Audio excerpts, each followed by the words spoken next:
it's violent interdiction.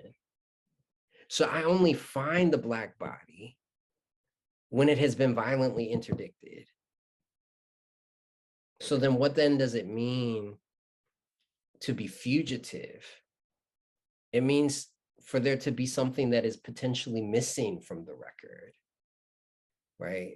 Like, and so in some ways, our attempts to make something appear resist the kind of impetus towards fugitivity, right? So there is a way that I wrestle with that dissonance, like in my work, in terms of what is made to appear, what is being made to appear, and how is it being made to appear, and what remains somewhat like hidden.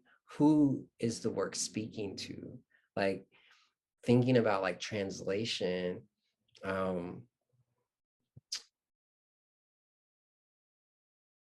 yeah, I do think that there is a way in which things are constantly in a sort of translation.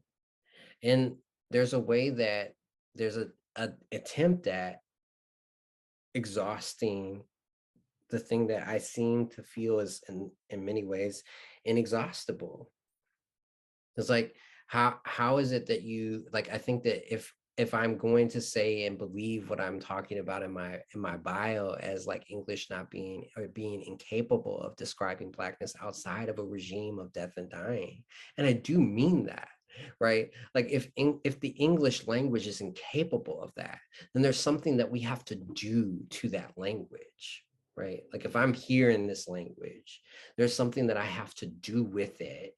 There's something that I have to disrupt in it, exhaust with it, exceed it, in order to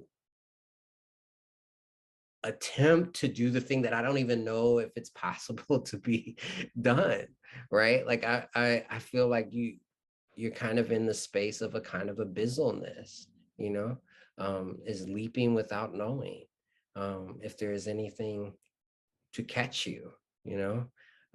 So in that way, yeah, like, I do think that there's a kind of um you know, what can or cannot be translated. And I'll maybe leave it there because I know that there are other questions. Thank you for that. This question is for both of you from Eric. I heard multiple references to ghosts. Can you talk a bit about the role of the spectral? Is it a conversation? How is that space opened up? Is it invited or involuntary, or how does that influence the overall writing process? And thank you. I think that ghosts are so like they make themselves known. They're knocking, at the door, the window. They're trying to penetrate through the veils, and that the poetry is a space. I mean, so poetry is the freest word-based space because you don't even need literacy. You don't need letters, right? You don't need paper. You don't need a pen. It's oral. It's essentially orality. And sound waves are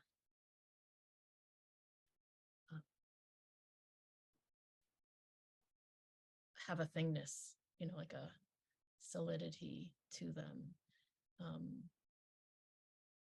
as well as a transience. Where am I going with this? So ghosts to me seem like, well, either as a metaphor or as a presence.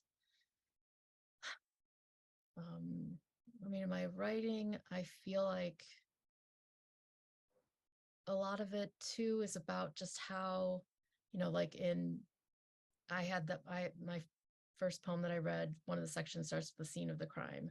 That's also part of Chaun's first book's title, right? And like that America, I mean, that the Americas, that everywhere the British Empire put its boot down is a scene of a crime. Most female bodies are scenes of crimes. The families is a scene of a crime. Not that all things are terrible, but the ghosts are attempting to tell us that something's wrong. They're like the antithesis of like a monument of, a Confederate general or something, or even a, Northern general, like of these things that our society memorializes, like what our society has said is worth remembering and in what way. I feel like the ghosts have their autonomy, and that they're really essentially about memory. And this society is really criminal